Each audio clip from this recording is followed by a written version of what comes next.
At ito nga yung in-unboxing namin kanina. Ito yung mga, tawag dito ay mga resibo. At syempre, ito yung printer na ipapakita ko sa inyo kasi baka same with us, meron din kayong small business na bayad center na katulad namin at kailangan nyo na magandang klaseng printer. So, before, meron na kaming printer kasi medyo matagal na rin po yung aming bayad center business. Siguro mga 5 to 6 years na rin po. Pero before, yung gamit naming printer is ganito. Bumigay lang. Ayan. Actually, nakadalawa kaming ganito. So, kaya lang this time, sabi ko, it's time na para mag-change naman tayo na ibang brand naman. So, nakadalawang ganito kami. Kaya, ngayon medyo inchik-inchik na yung pagpiprint niya. Kaya, I think, it's also fully depreciated na din.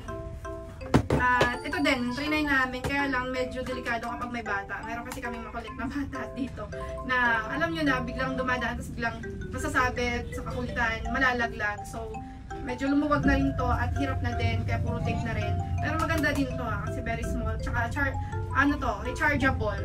So, kahit wala yung, basta puno yung battery niya, nakakapag-print naman siya. So, ito, same with this. Ito yung kaninang in-unbox namin. Bozy. Ayan, kayo na ang bahala. At ganito po yung itsura niya. Kita nyo bang maayos? So, eto, ayan yung ilaw, naka-on na siya. Pag i-off, i-click niya lang to. Ganito, ayan, naka-off. So, wala nang ilaw. Pag i-click natin ganyan, ayan, mag-iilaw na siya. Ibig sabihin, on na siya. Then, sa paglalagay naman po ng resibo, kita nyo ba? Nandito kasi ako sa tindahan. So, i-click nyo lang kung ganito, ipipress pala. Ayan, ipipress nyo lang po siya. Press it like this. Yun. Then, bukas na siya. Yung resibo naman, eto yun. Ang taba na. Ang taba niya na, ang kapal. Pero dahil meron kaming mga tirang resibo, eto na muna. Ilalagay mo lang siyang ganyan. Like this, oh. Ayan. Tapos, silain mo ganyan, then ilalak mo. Madali lang. That's it. Then, try natin mag-print ng resibo. Kami kasi is nag-ooperate lang ng mga apps ng bayad center namin. Ng bills payment apps dito sa phone lang. Kasi before sa tablet, kaya lang nasira na rin yung tablet namin sa tagal na ng panahon. At pabalik-balik na ako sa technician. Sayang, paulit-ulit ko pinakaas, bumibigay na. So, mas maganda cellphone. Tsaka mas mabilis din gamitin. So, example, eto magpiprint tayo ng resibo. May nag-cash in kanina.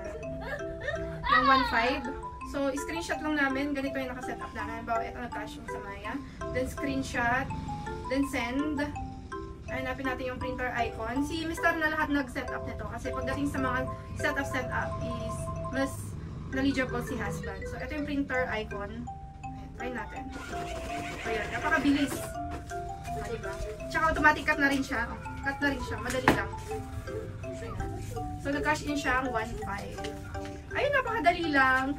So, kung gusto nyo din malaman at meron din po kayong same sa amin na may small business na bayad center, ilalagay ko po sa link, sa inbox kung ano yung link na pinag-bitin namin nito.